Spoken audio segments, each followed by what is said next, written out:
Namaku Hadi, dan aku adalah seorang tukang pijat, atau biasa disebut terapis.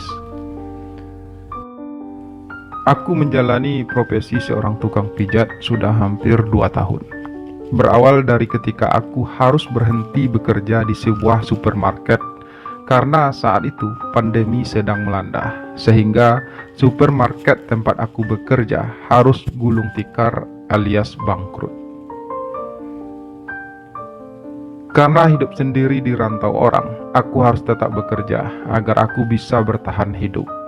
Dan satu-satunya keahlian yang aku punya, ya hanya memijat orang. Keahlian itu aku dapat dari ayahku yang memang telah menjadi tukang pijat di kampung sejak lama. Saat sudah berhenti bekerja, aku pun mulai membuka praktek pijat. Aku mulai mempromosikannya di media sosial. Meskipun awalnya tidak mudah bagiku untuk mendapatkan pelanggan, namun aku tidak pernah patah semangat. Aku terus mempromosikannya, hingga akhirnya satu persatu aku pun mendapatkan pelanggan pijat. Aku tinggal di sebuah kamar kos, dan di sanalah aku membuka praktek pijatku.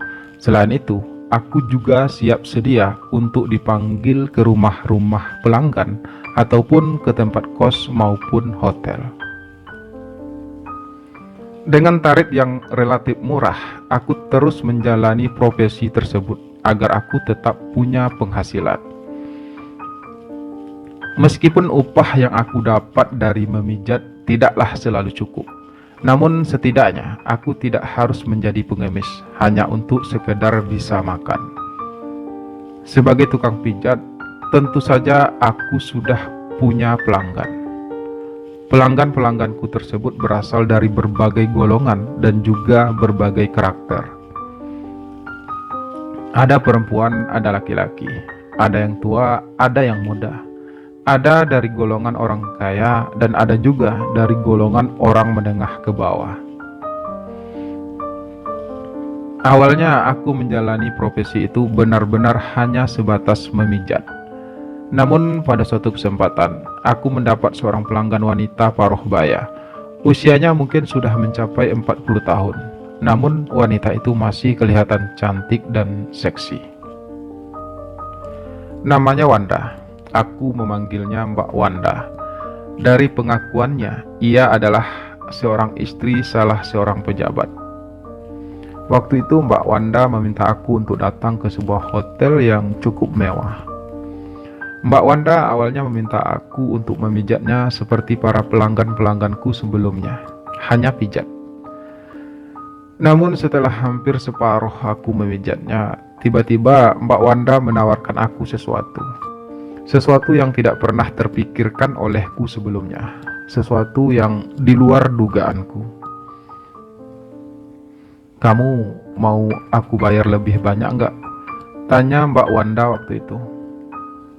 "Bayar sesuai tarif aja, Mbak," jawabku polos. "Tapi aku bersedia membayar kamu mahal, asal kamu bisa memenuhi keinginanku malam ini," ucap Mbak Wanda lagi. "Keinginan apa, Mbak?"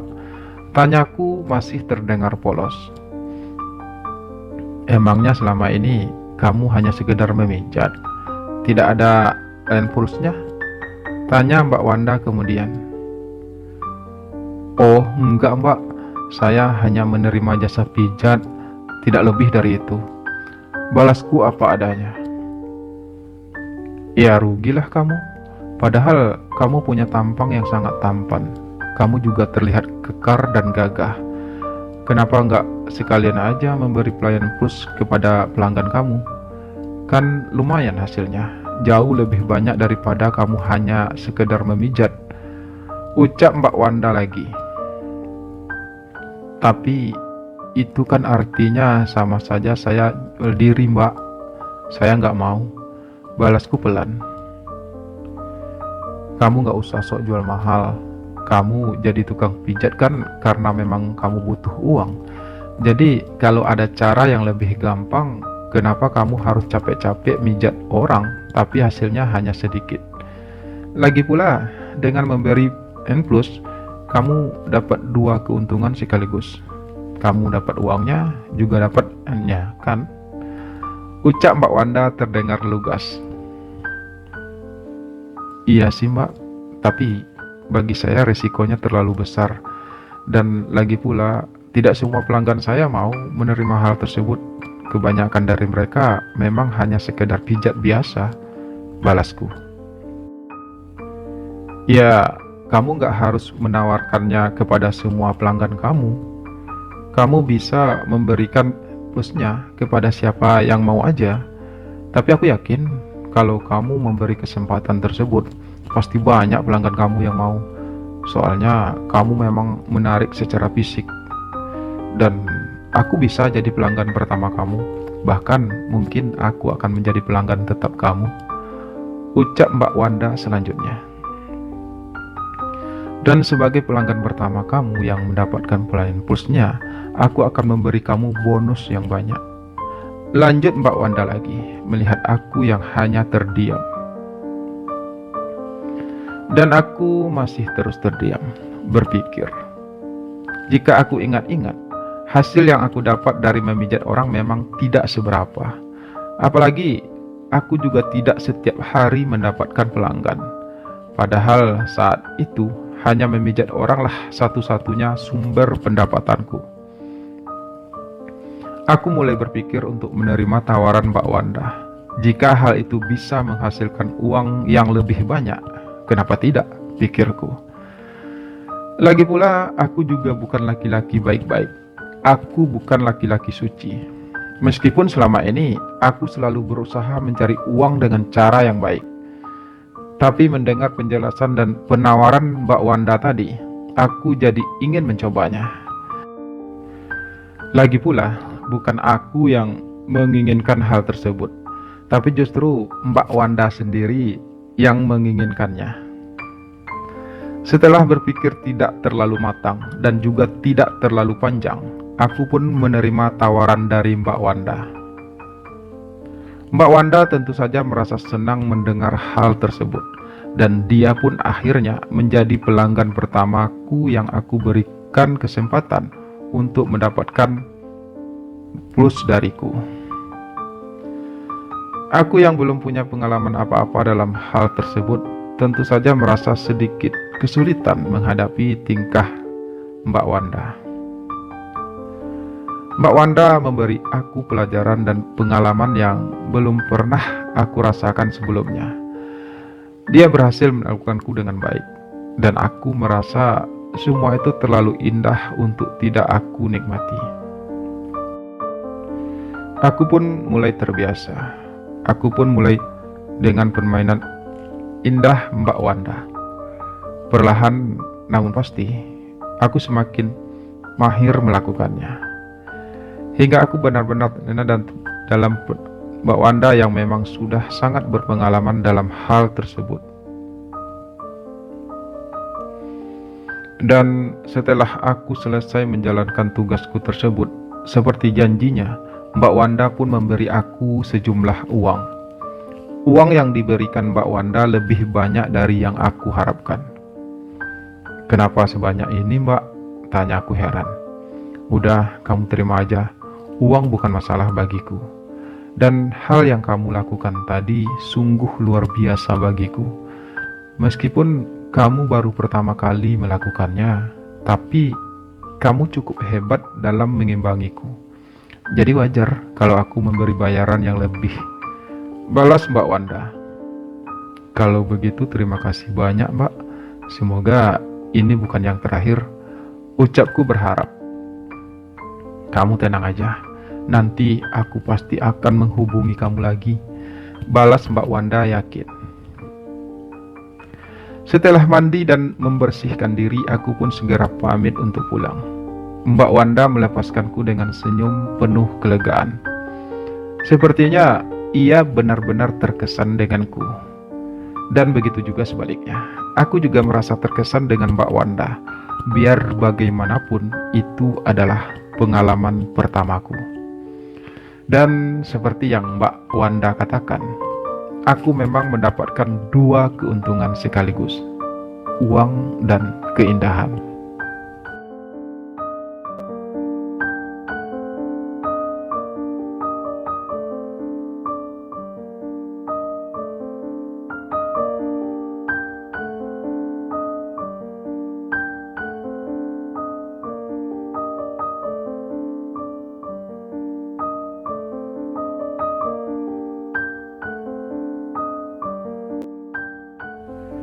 Sejak saat itulah aku jadi punya dua profesi pada satu kesempatan. Meskipun tidak semua pelanggan pijatku yang mau menerima tawaran pelayanan plus dariku, namun kebanyakan dari mereka justru merasa senang dengan tawaranku tersebut. Hasil yang aku dapatkan pun jauh lebih banyak dari biasanya. Bahkan jumlah pelangganku semakin meningkat. Terkadang ada beberapa orang dari mereka tidak ingin aku pijat, tapi justru hanya sekedar meminta plus dariku. Dan hal itu terus terjadi berbulan-bulan, bahkan bertahun-tahun. Aku mulai terlena dengan semua itu. Aku mulai lupa diri. Yang aku pikirkan hanyalah uang dan uang. Semakin besar bayaran yang aku terima, semakin aku memberikan pelayanan yang terbaik. Namun ternyata semua itu tidak selamanya berjalan lancar. Praktek pijatku tersebut mulai dicurigai, hingga akhirnya ada yang melaporkannya ke pihak berwajib. Dan pada suatu kesempatan, aku dan salah seorang pelangganku digerebek di sebuah kamar hotel. Aku tak bisa menghindari hal tersebut, karena aku memang bersalah. Akhirnya pihak berwajib membawa aku ke kantornya untuk diproses secara hukum. Setelah melalui berbagai pemeriksaan dan penyelidikan, aku pun harus mendekam di penjara selama lebih kurang 4 tahun. Aku mencoba menerima hukuman tersebut dengan lapang dada, karena aku merasa pantas untuk menerimanya. Selama di penjara, aku berusaha bersikap baik dan mulai memperbaiki diri. Hal itu membuat hukumanku pun dikurangi. Aku tak harus menjalani hukuman selama 4 tahun tersebut. Aku hanya berada di penjara selama 2 tahun lebih. Lalu selama setahun, aku harus menjalani wajib lapor atau tahanan luar. Setelah masa hukumanku itu pun berakhir, aku pun memutuskan untuk kembali ke kampung halamanku. Aku ingin memulai hidupku yang baru dan melupakan semua kejadian di masa laluku. Kesalahan-kesalahan yang aku lakukan di masa lalu akan aku jadikan pelajaran untuk melangkah ke depannya. Aku tak ingin melakukan kesalahan yang sama di masa yang akan datang. Semoga saja aku benar-benar bisa menjadi pribadi yang lebih baik lagi. Setiap orang pasti pernah berbuat salah. Setiap orang pasti pernah melakukan kesalahan. Dan setiap orang juga berhak untuk mendapatkan kesempatan kedua. Semoga saja aku bisa memanfaatkan kesempatan keduaku ini dengan sebaik-baiknya. Ya, semoga saja.